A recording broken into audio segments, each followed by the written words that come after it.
Chapter 50. The Old Ruins. She found a cottage on a plot of land for rent in the classifieds. It was not too far away from the hill farm. She called Danny and he managed to get leave for the Saturday and Sunday. She drove home to pick him up. She was worried. He was pale and he had the same dark circles under his eyes that it had in the thick of what everyone now called the Battle of Britain. "Are you all right, my love?" "I'm not sleeping, darling. It's like I'm so tired I just can't switch off at night, and we are spending incredibly long hours in the cockpit. Yesterday was almost 16 hours. It makes me wish I was as short as Johnny. I get incredibly cramped in there. I've got one hell of a headache since the last one." "You can sleep while I drive."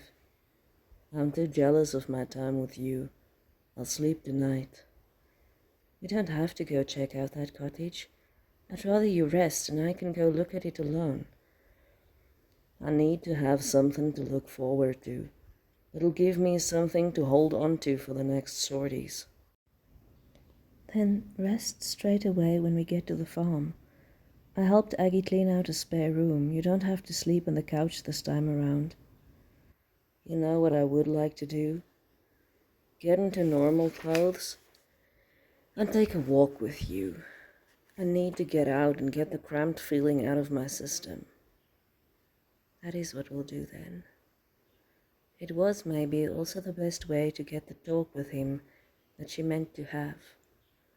She showed him to his room for the weekend. "I'll go make you a cup of tea while you change." She was putting out the teacups when he came in. Her heart lurched. It caught her every time when the pilot uniform was gone and he changed into the everyday man. It meant it was hers alone for a short time. "How on earth did I snag such a handsome man?" He laughed, pressed his face in her hair for a moment before sitting down. She could almost feel the weariness in him. She poured his tea. Christina stomped in, muddy and tired. "Hello, Danny! How is my favorite fighter pilot? Gosh, you look like shit. Eleanor, can't you see the man needs more than tea? Speaking of tea, will you please be a darling and make me a cup too? I'm just worn out. It is a bog out there." She made another cup, then broke into Christina's chatter. "Danny, I'm just quickly running up to get my coat. Then shall we take that walk?" "I'll see you outside." She ran up the stairs, shrugged her coat on, and stuffed the envelope in her pocket. They followed the footpath uphill to the ruins where an old house had been. It overlooked most of the valley. Winter still clung stubbornly to the landscape. The wind cut through them, but it seemed to do Danny good. Get a bit more color when they got to the top. It was late afternoon and the landscape was deserted of men and most animals. There were just the distant sounds of goats and chickens. "I'm glad you wanted to take a walk. There's something I wanted to talk to you about, and I wanted to do it alone."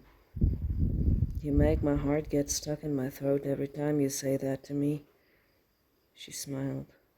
"Why?" "At no time in my life has anything good ever followed those words." "Oh, my darling, what do you expect? That I'm going to break up with you?" "I honestly don't know."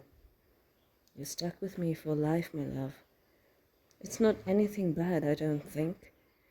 Shall we find a good stone to sit on? I've got something to show you." They sat down on a whitewashed square-cut granite stone that had long ago been part of the wall. "So, do you remember I asked you for the address for Dean and Linda Calloway so I could write them about us getting married? It was a while ago. I finally screwed up the courage, and Linda wrote me back. An absolutely lovely letter. I had a lump in my throat reading it. She just loves you so much. She also sent me some of your pictures, Danny."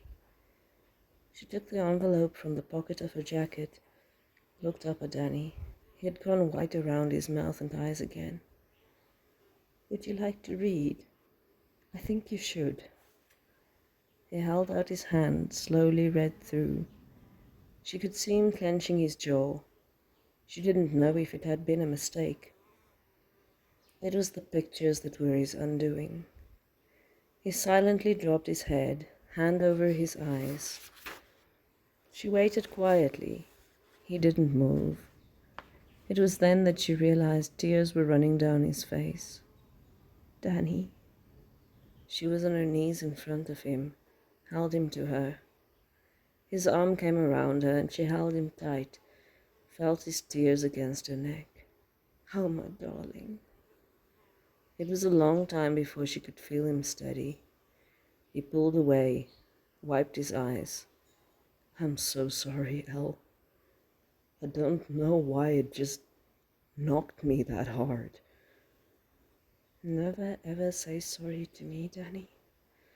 My love, you are allowed to grieve. I think you have been so caught up in surviving your whole life that you've never just allowed yourself to miss her and to miss you other folks.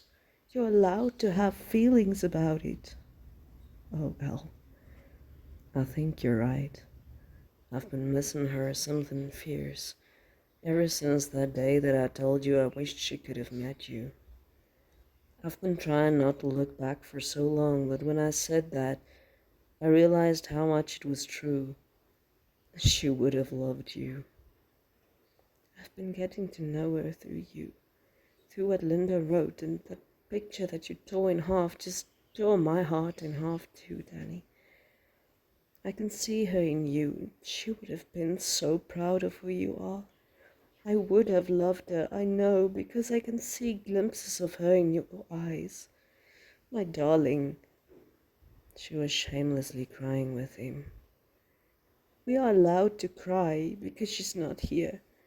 We can cry for Linda and Dean too, and you are never to say sorry for that, because look, here I am crying too. They held her hands, pressed his forehead against hers. Elle, I don't think I have the words.